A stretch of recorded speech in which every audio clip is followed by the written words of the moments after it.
Тэгэхээр хардталт гэж юу вэ?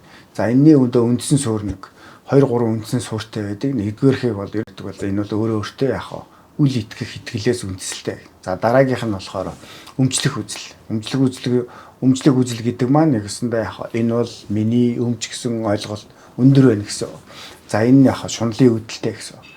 За дараа нь бид нэр багадаа янз янзын эмгэгүүд авдаг. За жишээ нь одоо 2 зүйл эмгэг дээр яхад эхнийх нь бол нэг тийм зураглалд харсан байдаг. Ерөөсөө л ийм л одоо ингэж хардахгүй бол ингээд алга болчт юм байна гэсэн эмзэгэл багадаа авдаг. Бас тоглоомны эргэн тойронд байдаг.